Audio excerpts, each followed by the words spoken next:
ವಿಶ್ವವಿದ್ಯಾಲಯ ಹಾಗೂ ಸ್ನಾತಕೋತ್ತರ ಕೇಂದ್ರ ಯಲಬುರ್ಗಾ ಮತ್ತು ಪ್ರಾದೇಶಿಕ ಅರಣ್ಯ ವಲಯ ಕೊಪ್ಪಳ ಇವರ ಒಂದು ಸಹಯೋಗದಲ್ಲಿ ಇಂದಿನ ಈ ಒಂದು ವಿಶ್ವ ಪರಿಸರ ದಿನಾಚರಣೆಯ ಒಂದು ಕಾರ್ಯಕ್ರಮದ ಅಧ್ಯಕ್ಷತೆಯನ್ನು ವಹಿಸಿರ್ತಕ್ಕಂಥ ಪರಿಸರ ದಿನಾಚರಣೆ ಈಗ ಆಗಲೇ ನಿಮ್ಮ ಉಪನ್ಯಾಸಕ್ಕೆ ಹೇಳಿದಂಗೆ 1972ರಲ್ಲಿ ಕೇಂದ್ರ ಸರ್ಕಾರದಿಂದ ಒಂದು ಜಾಗತಿಕ ತಾಪಮಾನ ತಡೆಗಟ್ಟುವಲ್ಲಿ ಹಾಗೂ ಅರಣ್ಯ ನಾಶ, ಪರಿಸರ ನಾಶ, ಪ್ರಕೃತಿ ವಿಕೋಪ ಎಲ್ಲವನ್ನು ತಡೆಗಟ್ಟುವಲ್ಲಿ ಅಂದಿನ ಕೇಂದ್ರ ಸರ್ಕಾರ ಏನ್ ಮಾಡ್ತಂದ್ರೆ ವಿಶ್ವ ಪರಿಸರ ದಿನಾಚರಣೆಯನ್ನು ಆಚರಿಸುವುದರೊಂದಿಗೆ ಭಾರತದ ಪ್ರತಿಯೊಬ್ಬ ನಾಗರಿಕರನ್ನು ಒಂದು ಪ್ರಕೃತಿ ನಿಸರ್ಗವನ್ನು ಕಾಪಾಡುವ ನಿಟ್ಟಿನಲ್ಲಿ ಈ ಒಂದು ವಿಶ್ವ ಪರಿಸರ ದಿನಾಚರಣೆ ಆಚರಿಸಬೇಕಂತ ಹೇಳಿ ಅಂದಿನ ಕೇಂದ್ರ ಸರ್ಕಾರ ಜಾರಿಗೆ ತಂತು. ಇದರ ಉದ್ದೇಶ ಏನಂದ್ರೆ ಇತ್ತೀಚಿನ ದಿನಮಾನಗಳಲ್ಲಿ ನಾವು ಬೇಸಿಗೆ ಹೆಂಗ್ ಕಳೀತಾ ಇದೀವಿ ಅಂತ ಹೇಳಿ ತಮಗೆ ಅನುಭವನೂ ಆಗಿದೆ. ನಮ್ಮ ಹೈದರಾಬಾದ್ ಕರ್ನಾಟಕ ಭಾಗದಲ್ಲಂತೂ ನಾವು 42-45 ಡಿಗ್ರಿ ತನಕ ನಾವು ಬಿಸಿಲನ್ನ ಈ ಸಲ ಕಂಡುಕೊಂಡಿದ್ದೀವಿ. ಯಾಕೆ ಈ ರೀತಿ ನಾವು ಅನುಭವಿಸ್ತಾ ಇದೀವಿ ಅಂದ್ರೆ ಒಬ್ಬ ಮನುಷ್ಯ ತನ್ನ ವೈಯಕ್ತಿಕ ಅಭಿಯೋಗಕ್ಕೋಸ್ಕರ ಏನ್ ಮಾಡ್ತಾ ಇದ್ದಾನೆ ಅಂದ್ರೆ ಪರಿಸರವನ್ನ ಹಾಳು ಮಾಡ್ತಾ ಇದ್ದಾನೆ.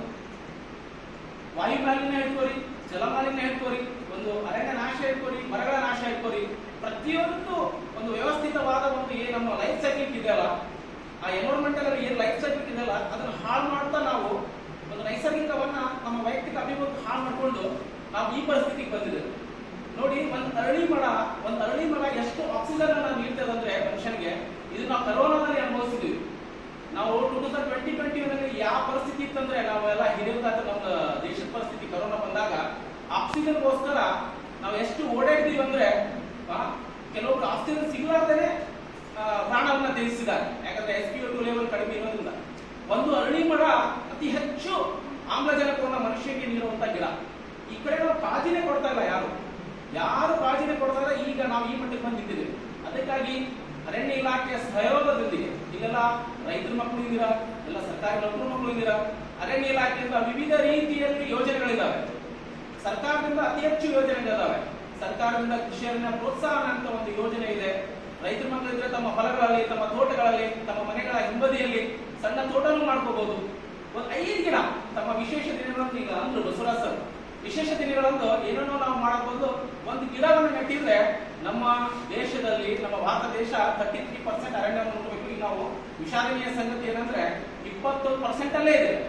21% ಅಲ್ಲೇ ಇದೆ. ಅದನ್ನ ನಾವು ರೀಚ್ ಮಾಡಕ್ ಆಗ್ತಾ ಇಲ್ಲ. ಅದರಿಂದ ಈ ಜಾಗತಿಕ ತಾಪಮಾನ ಅಂತೂ ವಿಪರೀತ ಆಗಿದೆ. ಸುನಾಮಿ ಅಂತ ಅಲೆ, ಸಮುದ್ರ ಅಲೆಗಳು, ಅದರಲ್ಲೂ ಕೂಡ ನಾವು ಕೇಂದ್ರ ಸರ್ಕಾರ ಹೆಚ್ಚು ಸಮುದ್ರ ಅಲೆಗಳನ್ನ ಅಪ್ಪಳಿಸುವಿಕೆಯನ್ನು ತಡೆಗಟ್ಟಲು ಕ್ಯಾಸೋಲಿನ್ ಅಂತ ಹೇಳಿ ಪ್ಲಾಂಟೇಶನ್ ಅನ್ನ ಮಾಡ್ತಾ ಇದೆ. ಅದು ಕೂಡ ನಮಗೆ ಒಂದು ಪ್ರಕೃತಿ ವಿಕೋಪವನ್ನು ತಡೆಗಟ್ಟಲು ಅನುಕೂಲ ಮಾಡ್ತಾ ಇದೆ ನಮಗೆ ಕರಾವಳಿ ಬೆಟ್ಟದಲ್ಲಿ. ಅದೇ ರೀತಿಯಾಗಿ ನಾವು ಕೂಡ ಇಲ್ಲಿ ಹೆಚ್ಚು ನಮಗೆ ಆಕ್ಸಿಜನ್ ನೀಡುವಂತ ಸಸಿಗಳಾಗಿ ಎಲ್ಲ ಸಸಿಗಳನ್ನ ನಾವು ಬೆಳೆಸೋದ್ರೊಂದಿಗೆ ನಾವು 33% ಟಾರ್ಗೆಟ್ ಮಾಡಿದ್ರೆ ಇಂಥ ಬಿಸಿಲನ್ನು ನಾವು ಜೀವನವನ್ನು ಕಳೆದಂತೆ ಇಲ್ಲ. ಅದೇ ರೀತಿಯಾಗಿ ಒಂದು ಆರೋಗ್ಯಕರ ಜೀವನವನ್ನು ನಾವು ನಡೆಸಲಿಕ್ಕೆ ಅನುಕೂಲ ಆಗುತ್ತೆ.